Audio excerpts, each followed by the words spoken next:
what is my mindset heading into 2026 when it comes to ZBCN?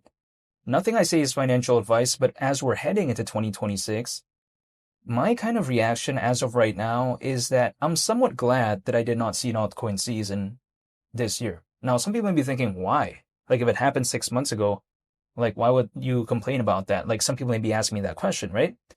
However, the reason why I'm not necessarily complaining is because now that Zebec has that ISO 20022 compliance, I'm kind of glad that we didn't see one earlier, like in terms of an altcoin season, because my reaction is this. Had an altcoin season happened around 6 months ago or something like that, right? Zebec wouldn't have had ISO 20022 compliance at that time.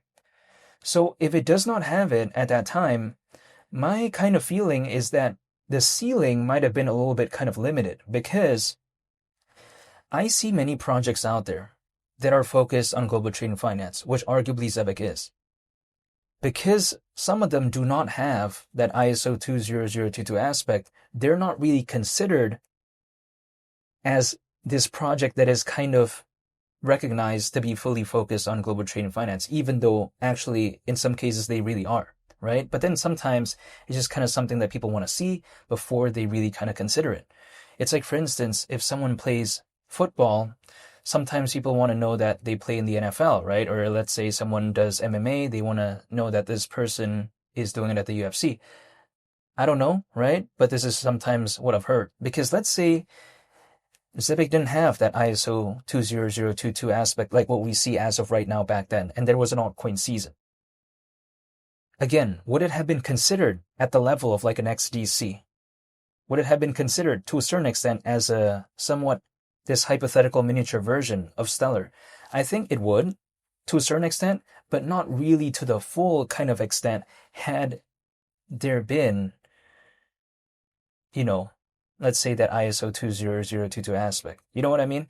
So when I take a look at it now that Zebec does have that, right? Now that Zebec fundamentally, we saw what they did in terms of their acquisitions, right?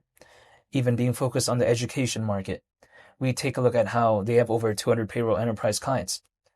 Even still, like in the last monthly volume report, maintaining quite a good amount in terms of that, right?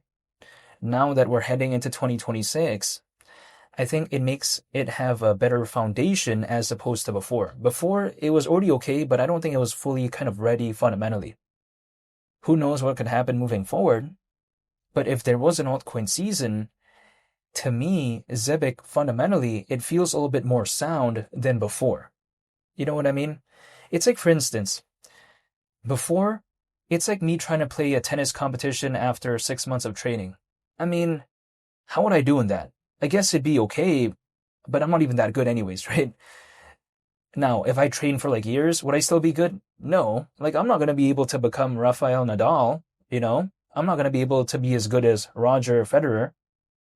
But then the thing is, at least I feel like I would be a better tennis player had I trained for 2 years as opposed to 6 months. And same goes for like just, let's say, running a marathon or something like that. This is just my perception, right?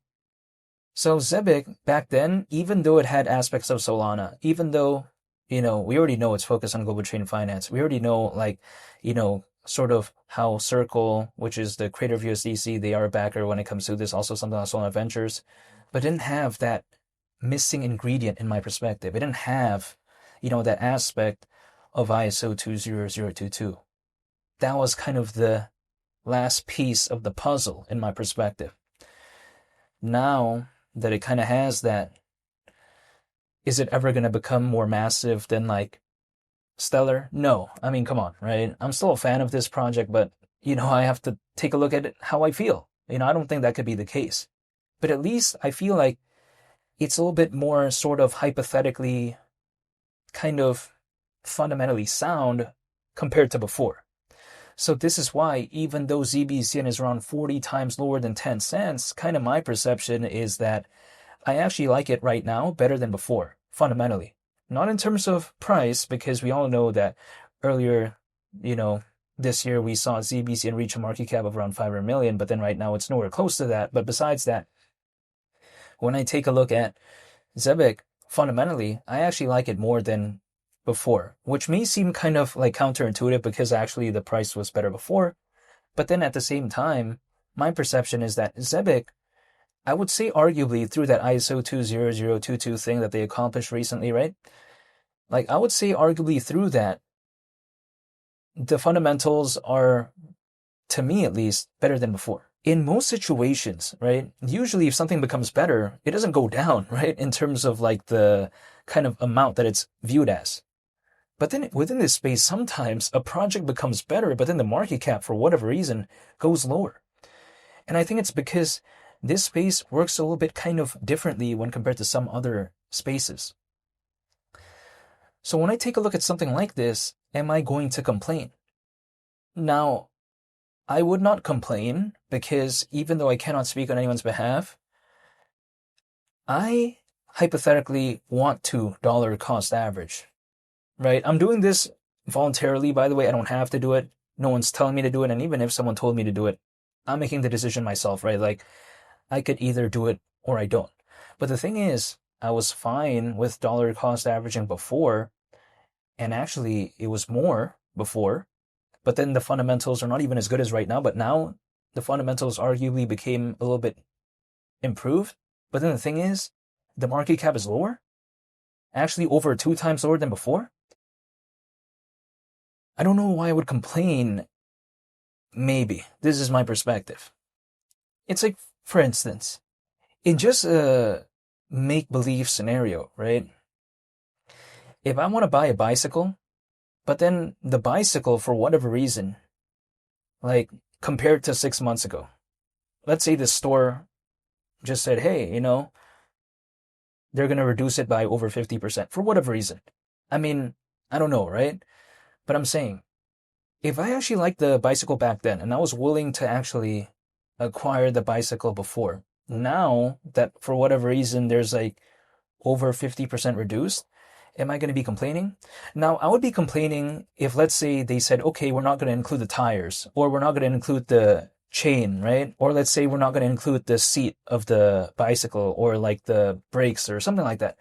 If they said, okay, there's this reduction, but then it's missing some pieces, then I'd be complaining. I'd probably be like, okay, yeah, I probably would skip on that, right? But how about if this store told me that, okay, you know what? Actually, we're going to improve the bicycle. I'm like, really? Yeah, we're going to add some lights. We're going to add some LED lights. We're going to add that kind of motorized thing or whatever to the bike to make it like electric or something. I'm not a bicycle enthusiast, but I'm just saying. If, let's say, the bicycle, for whatever reason, improved fundamentally, but then it's actually reduced. Now, at that point, I would definitely not complain at all. But this is a totally different example, right? This is about a bicycle. But I'm just saying, this is just kind of my mindset when it comes to bicycles and sometimes also other aspects in my life. But even besides all that, though, I'm still staying patient when it comes to Zebec. Who knows what it's going to do in 2026, but I am just still waiting. But yeah, I wanted to talk about my mindset heading into 2026. And thank you for watching, and I hope you all very soon have a very happy New Year's.